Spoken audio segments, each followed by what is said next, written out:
Imagine sitting by your window on a quiet evening, the weight of silence feeling heavier than the memories that once filled your home. Losing a spouse is like losing a piece of your own story, a chapter that shaped who you are today. The pain is real, and it's okay to feel it. But what if I told you there's a way to honor that love while gently welcoming joy back into your life? Let's talk about how to navigate this journey with grace. Grief isn't a linear path. Some days, you might feel a wave of sadness so strong it takes your breath away. Other days, you might find yourself laughing at a memory, only to feel guilty for that fleeting moment of happiness. This push and pull is normal, and it's exactly why finding practices to anchor you in both loss and renewal matters. As we age, these emotions can feel more intense, but they're also a reminder of how deeply you loved. In this video, we'll explore 4 gentle practices to help you honor your spouse while rediscovering joy. These aren't about moving on, but about creating space for both your grief and your growth. Let's start with the first 2, creating a memory ritual and journaling emotions. 1. A memory ritual, lighting the way. A ritual can be as simple as lighting a candle each evening, saying a name out loud, or visiting a place you both loved.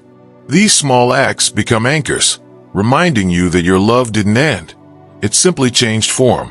For example, imagine setting a table for 2 every Sunday dinner. You might leave a plate untouched, but you could also write a note to your spouse, placing it beside the empty chair. This isn't about clinging. It's about keeping their presence alive in your daily life.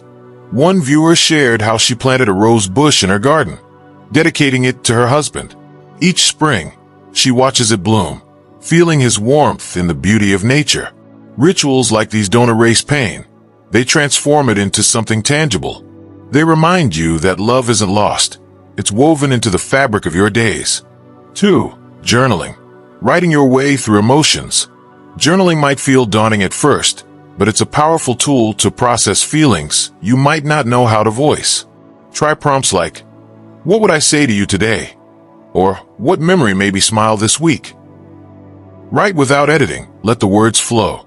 Over time, you'll notice patterns, moments of gratitude, lingering sorrow, and even small joys you hadn't acknowledged. A friend once told me she filled a journal with letters to her late wife, then tucked it into a drawer. Months later, she reread them and realized how much she'd grown. The pages weren't just about loss. They were about learning to love herself anew. Journaling isn't about fixing anything. It's about giving your heart permission to speak. Now, after exploring these first 2 practices, let's move into the next part of our journey. We'll discuss ways to reconnect with community and find new purpose. But for now, take a breath. You've already taken a step toward healing. That's something to celebrate. When you lose someone as significant as a spouse, it can feel like the world has shifted beneath your feet. The routines you shared, the quiet moments, even the way you saw yourself, all of it changes. It's natural to feel untethered, but there's a quiet strength in reaching out to others and rediscovering what gives your life meaning. Let's continue this journey by exploring how connection and purpose can help guide you through grief. One of the most challenging parts of losing a spouse is the isolation that often follows.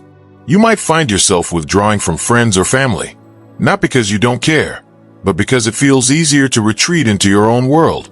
But here's the thing. Grief thrives in silence, while healing grows in connection.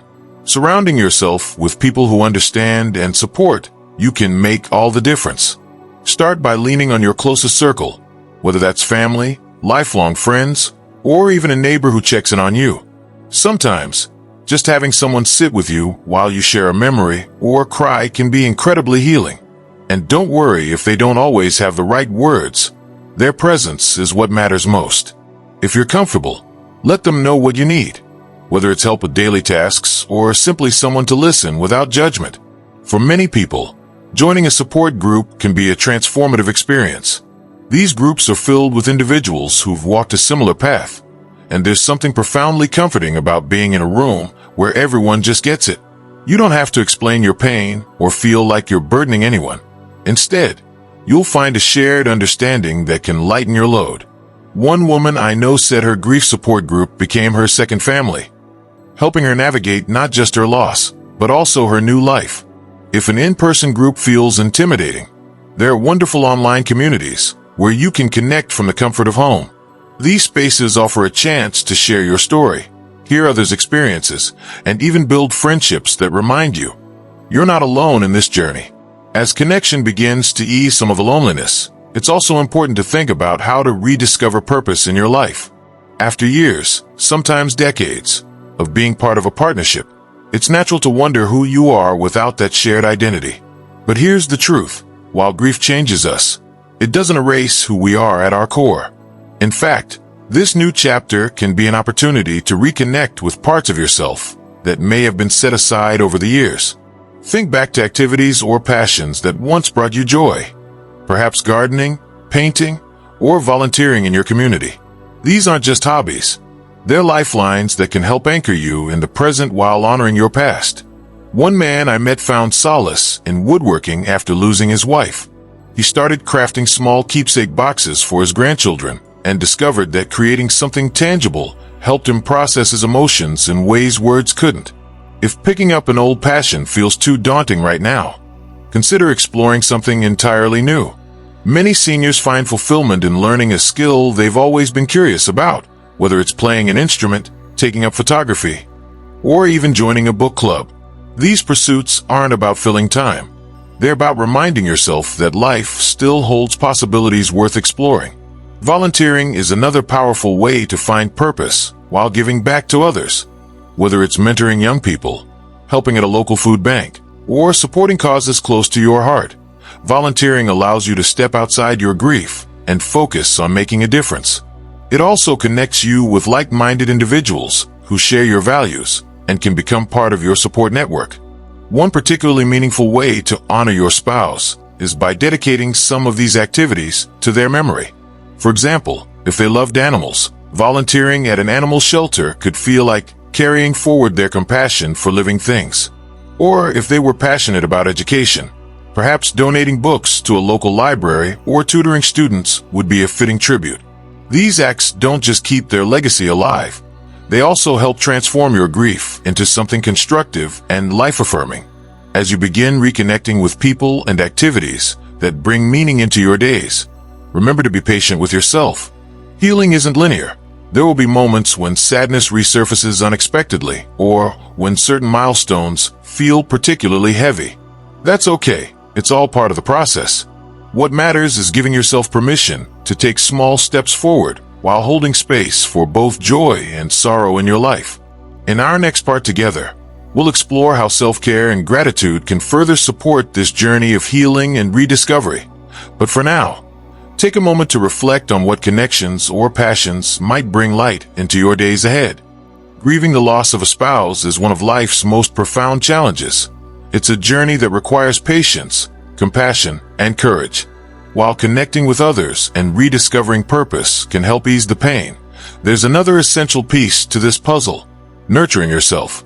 Self-care isn't selfish. It's a way to rebuild your strength and create space for healing. Let's explore how embracing self-care and practicing gratitude can gently guide you toward rediscovering joy. When you're grieving, even the simplest tasks can feel overwhelming. You might struggle to sleep, lose interest in meals, or feel drained by the weight of your emotions.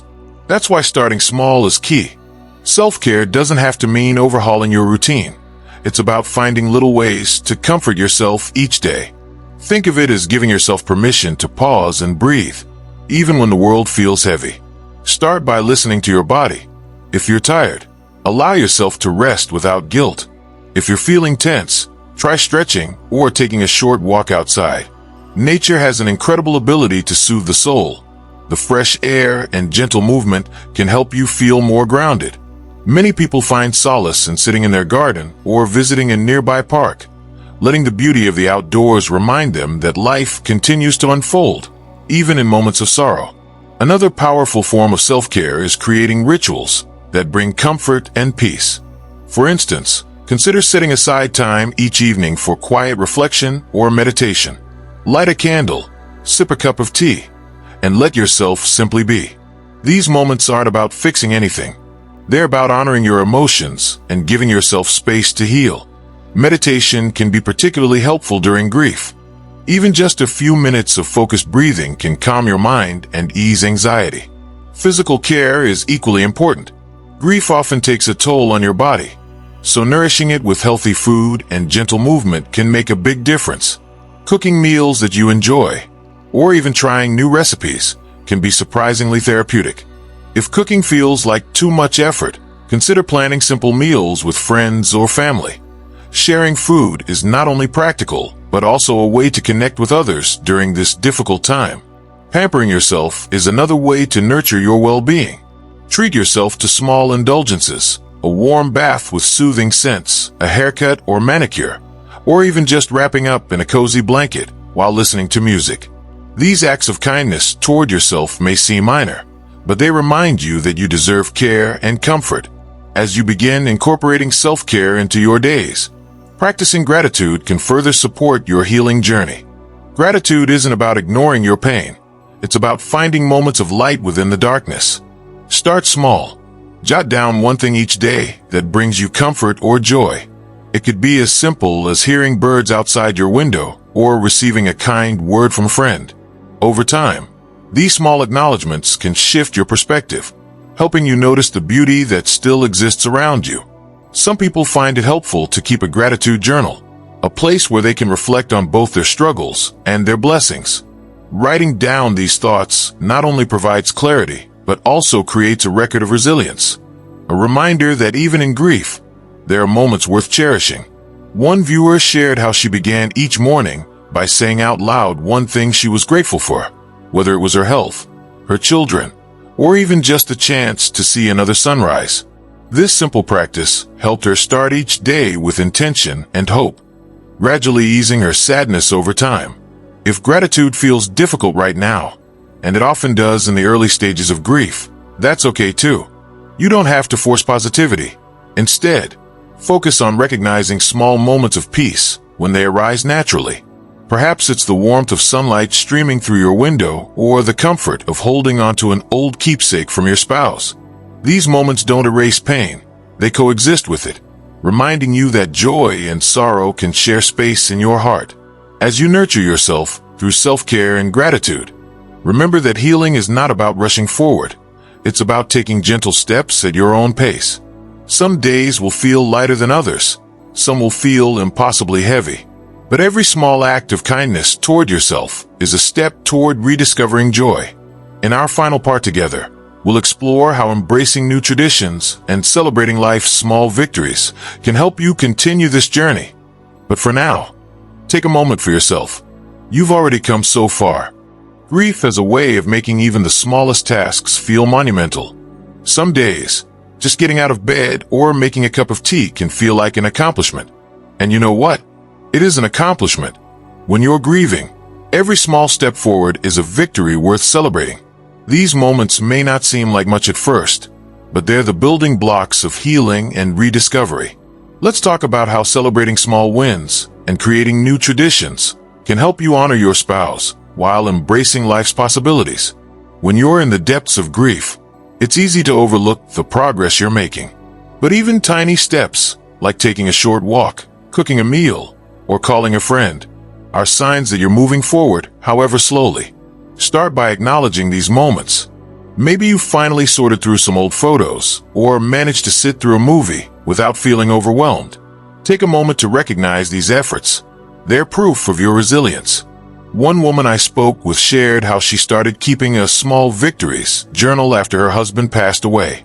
Each evening, she'd jot down one thing she accomplished that day, no matter how minor it seemed. At first, her entries were simple. Went outside for 5 minutes, or made myself breakfast. But over time, her list grew to include things like visited a friend or started a new hobby. Looking back on those pages reminded her how far she'd come, even on days when progress felt invisible. Celebrating small wins doesn't have to be elaborate. Treat yourself to something that brings you comfort, a favorite snack, a warm bath, or even just a quiet moment with a book. Share your victories with loved ones who can cheer you on and remind you that every step counts. These small celebrations create momentum, helping you take on bigger challenges as you rebuild your life. As you begin to find strength in these little moments, another powerful way to honor your journey is by creating new traditions. After losing someone so central to your life, old traditions may feel bittersweet or even painful without them there. It's okay to let go of what no longer feels right and instead craft new rituals that reflect where you are now. Think about ways to incorporate your spouse's memory into these new traditions. For example, if they loved music, you might create a playlist of their favorite songs and listen to it during special occasions. Or if they had a favorite meal, consider preparing it on their birthday as a way to celebrate their life. One family I know started a tradition of lighting a candle at every gathering in honor of their loved one, a simple yet meaningful gesture that keeps their presence alive in their hearts. Holidays can be particularly challenging after losing a spouse, but they also offer opportunities for renewal. If old holiday routines feel too heavy, try something different this year. Perhaps instead of hosting at home, you could travel somewhere new or volunteer at a local charity in your spouse's name. These changes don't erase the past. They create space for healing while honoring the love you shared. Another idea is to involve others in creating these new traditions. Invite family or friends to share stories about your spouse during gatherings or collaborate on projects that celebrate their legacy, like planting a tree in their memory or donating to a cause they cared about deeply. These acts of remembrance not only keep their spirit alive, but also bring people together in meaningful ways. One viewer shared how she and her grandchildren started making ornaments every Christmas in honor of her late husband. Each ornament represented something he loved: fishing, gardening, or his favorite sports team. And decorating the tree became both a creative outlet and a way to feel connected to him during the holidays. As you navigate this process, remember that there's no right or wrong way to create new traditions. It's about finding what feels meaningful and comforting for you. Be open to experimenting with different ideas and give yourself permission to evolve these rituals over time as your needs change. Finally, as we wrap up this conversation about honoring loss and rediscovering joy, I want to leave you with one important reminder. Healing doesn't mean forgetting. The love you shared with your spouse will always be part of who you are. It's woven into the fabric of your life in ways both big and small. By celebrating small wins and embracing new traditions, you're not letting go. You're carrying that love forward into this next chapter. So take it one step at a time. Celebrate the little victories that remind you how strong you are. Create traditions that honor both your grief and your growth. And above all else, be gentle with yourself. You're doing something incredibly brave by choosing to move forward while holding on to the love that shaped your life. Thank you for spending this time with me today. If this video resonated with you or brought some comfort, I'd love for you to share your thoughts in the comments below. Your story might inspire someone else who's walking this path too. Don't forget to like this video and subscribe for more conversations like this one. Here's to honoring the past while embracing the beauty still waiting ahead, one small step at a time.